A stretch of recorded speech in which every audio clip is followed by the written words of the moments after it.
পরিচ্ছন্ন, ডেঙ্গুমুক্ত ও নান্দনিক চট্টগ্রাম গড়ে তুলতে সরকারি উদ্যোগের পাশাপাশি নাগরিকদের সচেতনতা ও অংশগ্রহণের উপর গুরুত্ব আরোপ করেছেন চট্টগ্রাম সিটি কর্পোরেশনের মেয়র ডাক্তার শাহাদাত হোসেন। শনিবার জেলা প্রশাসনের উদ্যোগে পরিচ্ছন্ন করি নগরগ্রাম, গড়ি নান্দনিক চট্টগ্রাম প্রতিপাদ্যে আয়োজিত পরিচ্ছন্নতা কার্যক্রম ও জনসচেতনতামূলক র্যালিতে অংশ নিয়ে মেয়র বলেন, পরিচ্ছন্নতা কোনো একদিনের কর্মসূচি নয়, এটি একটি জীবনাচরণ।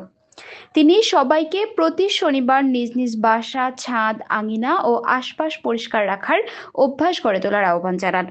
পাশাপাশি পরিবার ও শিক্ষা প্রতিষ্ঠান থেকে পরিচ্ছন্নতার সংস্কৃতি গড়ে তোলার উপর গুরুত্ব দেন। মাননীয় প্রধানমন্ত্রী দেশনায়ক তারেক রহমান আজকে আপনাদের যখন উনি 12ই ফেব্রুয়ারির পরে ক্ষমতায় এসেছেন, উনি প্রথমেই বলেছেন প্রতি শনিবার আপনারা আপনাদের আঙিনাটাকে সুন্দর রাখুন, আপনাদের বাসাটাকে সুন্দর রাখুন, তাহলে আমরা একটা সুন্দর শহর কিংবা সুন্দর রাষ্ট্র আমরা করতে পারি।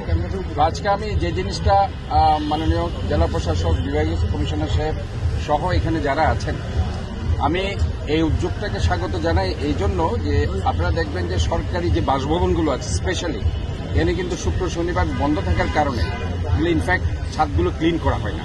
তো আজকে এই উদ্যোগের কারণে হয়েছে কি যে সবাই এটা একটা অ্যাওয়ার হচ্ছে এবং আমরা যদি অভ্যাসে পরিণত করতে পারি তাহলে এই যে ডেঙ্গু আমাদের নির্মূল করার যে একটা শপথ নিয়ে আমরা কাজ করছি, এই সচেতনতার মাধ্যমে একটা clean green healthy safe city গড়া এবং চট্টগ্রাম গড়ার লক্ষ্য নিয়ে আজকে আমরা কাজ করে যাচ্ছি এবং আমরা মনে করি এইভাবে যদি আমরা শহরটাকে সুন্দর রাখতে পারি, জেলাগুলোকে সুন্দর রাখতে পারি, তাহলে পরে আমরা একটা সুন্দর ভবিষ্যৎ আমরা তৈরি করে দিতে পারব।